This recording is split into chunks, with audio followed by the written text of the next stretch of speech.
नमस्कार मित्रों, कल के अध्याय में हमने बात की थी किस प्रकार ऋषि वशिष्ठ ने राजा दिलीप को माघ मास के महात्म की कथा सुनाई। अब आगे की कथा कहते हैं। तब राजा दिलीप कहने लगे कि महाराज, यह पर्वत कितना ऊंचा और कितना लंबा चौड़ा है। तब वशिष्ठ जी कहने लगे कि 36 योजन ऊंचा, ऊपर चोटी में 10 योजन चौड़ा और नीचे 16 योजन चौड़ा है, जो हरी चंदन, आम, मदार, देवदार और अर्जुन के वृक्षों से सुशोभित है। दुर्भिक्ष से दुखी होकर इस पर्वत को फल और फूलों से परिपूर्ण देखकर भृगु वहीं रहने लगे हैं और यहाँ पर कंदराओं, वनों और उपवनों में बहुत दिनों तक तप करते रहे।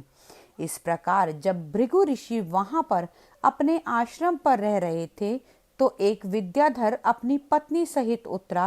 वे अत्यंत दुखी थे। उन्होंने भृगु ऋषि को प्रणाम किया और ऋषि ने बड़े ही मीठे शब्दों में उनसे कहा कि विद्याधर, तुम बड़े दुखी दिखाई देते हो, इसका क्या कारण है? तब विद्याधर कहने लगे कि महाराज, पुण्य के फल को पाकर, स्वर्ग पाकर तथा देवतुल्य शरीर पाकर भी मेरा मुख व्याघ्र जैसा है। मेरे दुख और अशांति का यही कारण है। न जाने किस पाप का फल है। मेरे चित्त की व्याकुलता का कोई दूसरा कारण सुनिए।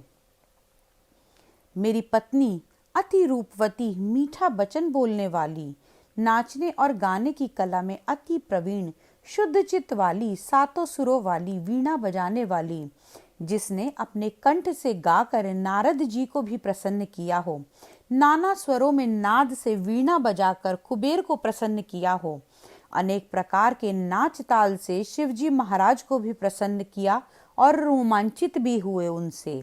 शील, उदारता, रूप तथा यौवन में स्वर्ग की कोई अप्सरा भी इस जैसी नहीं है। कहाँ ऐसी चंद्रमुखी स्त्री और कहाँ मैं व्याघ्र मुख वाला, यही चिंता सदैव मेरे हृदय को जलाती है। विद्याधर के ऐसे वचन सुनकर तीनों लोकों की भूत, भविष्य और वर्तमान की बात जानने वाले तथा दिव्य दृष्टि रखने वाले ऋषि कहने लगे कि हे विद्याधर, कर्म के विचित्र फलों को प्राप्त होकर ज्ञानी पुरुष भी मोह को प्राप्त हो जाता है। मक्खी के पैर जितना विष भी प्राण लेने वाला हो जाता है। छोटे छोटे पापों का फल भी अत्यंत दुखदाई हो जाता है। तुमने माघ मास की एकादशी का व्रत करके द्वादशी ना आने तक शरीर में तेल लगाया, इसी पाप कर्म से व्याग्र हुए। एकादशी के दिन उपवास करके द्वादशी को तेल लगाने से राजा पुरूरवा ने भी कुरूप शरीर पाया था। तब वह अपने कुरूप शरीर को देखकर दुखी होकर हिमालय पर्वत पर देव सरोवर के किनारे पर गया। प्रीति पूर्वक शुद्ध स्नान कर कुशा के आसन पर बैठकर भगवान कमल नेत्र, शंख, चक्र, गदा, पद्म को धारण करने वाले, पीतांबर पहने हुए, वर माला धारण किए हुए विष्णु का चिंतन करते हुए राजा पुरूरवा ने 3 मास तक निराहार रहकर भगवान का चिंतन किया। इस प्रकार 7 जन्म में प्रसन्न होने वाले भगवान राजा के 3 महीनों के तप से ही अति प्रसन्न हो गए और माघ मास की शुक्ल पक्ष की एकादशी को प्रसन्न होकर भगवान ने अपने शंख से, जल से राजा को पवित्र किया। भगवान ने उसे तेल लगाने की बात याद दिलाकर सुंदर देवताओं सा रूप दिया, जिसको देखकर उर्वशी भी उसको चाहने लगी और राजा कृत होकर अपनी पुरी को चला गया। भृगु ऋषि कहने लगे कि हे विद्याधर, इसलिए तुम क्यों दुखी होते हो? यदि तुम अपना यह राक्षसी रूप छोड़ना चाहते हो तो मेरा कहना मानकर जल्दी ही पापों को नष्ट करने वाली हेमकूट नदी में माघ में स्नान करो, जहाँ पर ऋषि सिद्ध देवता निवास करते हैं। तब मैं इसका विधिवत तुम्हें बताता हूँ क्या होगा। तुम्हारे भाग्य में माघ मास आज से 5वें दिन ही आने वाला है। पौष मास शुक्ल एकादशी से इस व्रत को आरंभ करो।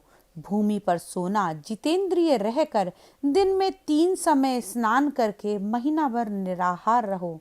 सब भोगों को त्याग कर तीनों समय भगवान विष्णु का पूजन करो। तब तुम द्वादशी को शिवजी स्तोत्र और मंत्रों से पूजन करोगे तो तुम्हारा मुख देखकर सभी चकित हो जाएंगे और तुम अपनी पत्नी के साथ सुख पूर्वक क्रीड़ा करोगे। माघ मास के प्रभाव को जानकर सदा माघ में स्नान करो। पाप दरिद्रता से बचाने के लिए मनुष्य को सदा यत्न से माघ मास का स्नान करना चाहिए। स्नान करने वाला इस लोक तथा परलोक में सदा सुख पाता है। वशिष्ठ जी कहते हैं कि हे राजा दिलीप, भृगु जी के यह वचन सुनकर वह विद्याधर अपनी स्त्री सहित उस स्थान पर पर्वत के झरने में माघ का स्नान करता रहा और उसके प्रभाव से उसका मुख देव सदृश हो गया और वह मणिगीव्र पर्वत पर आनंद से रहने लगा। भृगु जी भी नियम की समाप्ति पर शिष्य सहित ईवा नदी के तट पर आ गए। तो मित्रों, आज इसी के साथ तीसरा अध्याय यहीं समापन होता है। कल चौथे अध्याय में आपसे फिर मिलेंगे। तब तक के लिए श्री कृष्ण हरे कृष्ण कृष्ण कृष्ण हरे हरे, हरे राम राम राम हरे हरे। जय श्री कृष्ण।